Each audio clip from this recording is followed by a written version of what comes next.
দায়বদ্ধতা থেকে আপনার কাছে এসেছি যে বাংলাদেশে একটা ফ্যাসিস্ট সরকার, একটা স্বৈরাচারী সরকারের পতনের জন্য হাজারের উপরে মানুষ মৃত্যুবরণ করেছে, কয়েক হাজার মানুষ আহত হয়েছে।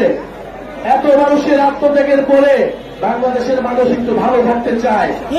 বাংলাদেশের মানুষ ভেবেছিল এত মানুষের রক্তত্যাগের পরে তার সমস্যার সমাধান হবে। আমরা বলেছিলাম একটা নতুন বাংলাদেশ লাগবে, শুধু আওয়ামী লীগ দেশ থেকে চলে গেলেই হবে না।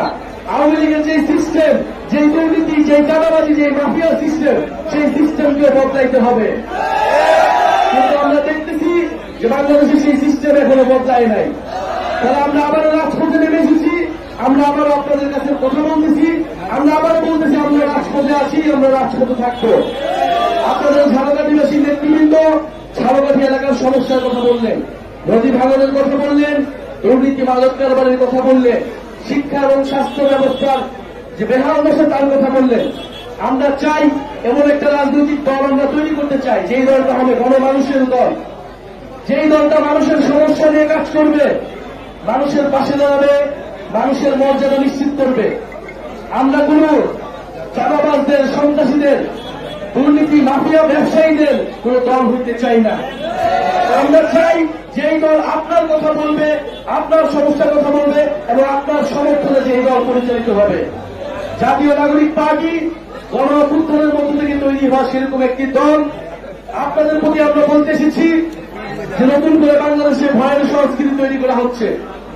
বাংলাদেশে কথা বলতে গেলে থামিয়ে দেওয়ার চেষ্টা করা হচ্ছে, প্রশাসনকে দলীয়করণ করার চেষ্টা করা হচ্ছে। আমরা বলতে চাই এই ধরনের ষড়যন্ত্র করে, এই ধরনের পায়তারা করে কোনো লাভ হবে না। বাংলাদেশের ছাত্র জনতা রাজপথে নেমেছে, রক্ত দিয়েছে, আবার রাজপথে নামার জন্য প্রস্তুত রয়েছে। এটা আমরা বারবার রাজপথে নামতে চাই না। আমরা দেশের ভিতরে বিভাজন চাই না। মতপার্থক্য থাকবে, প্রতিদ্বন্দ্বিতা থাকবে, কিন্তু দেশের স্বার্থে সবাই ঐক্যবদ্ধ হবে, এটাই ছিল আমাদের প্রত্যাশা। কিন্তু যদি জনগণের বিরুদ্ধে কেউ দাঁড়ায় তাহলে তার সাথে ঐক্য করা কোনো সম্ভব নয়। প্রিয় ঝালকাঠিবাসী, আজকে আমরা অল্প সময়ের জন্য আপনাদের কাছে এসেছি, তাই হয়তো আপনাদের সব কথা আমরা শুনতে পাচ্ছি না। আজকে যারা উপস্থিত রয়েছেন, আলেম সমাজে যারা উপস্থিত রয়েছেন, আমাদের মা বোনেরা যারা উপস্থিত রয়েছেন, বৈষম্যবিরোধী ছাত্র আন্দোলন, বিপ্লবী ছাত্র আন্দোলন যারা উপস্থিত রয়েছেন, এবং জাতীয় যুব শক্তি, জাতীয় শ্রমিক উইং এবং জাতীয় নাগরিক পার্টির নেতৃবৃন্দ সবাইকে ধন্যবাদ জানাচ্ছি। ইনশাআল্লাহ আমরা ঝালকাঠিতে আবারও ফেরত আসবো। ঝালকাঠিবাসীর পক্ষে জাতীয় নাগরিক পার্টি থাকবে, এদেশের ছাত্র তরুণরা দাঁড়াবে।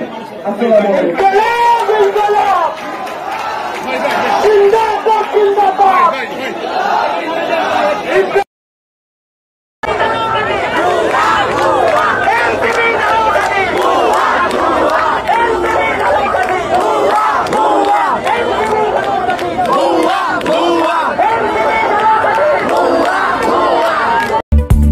দৈনিক যায় যায় বেলা, সত্যের সন্ধানে সারাক্ষণ।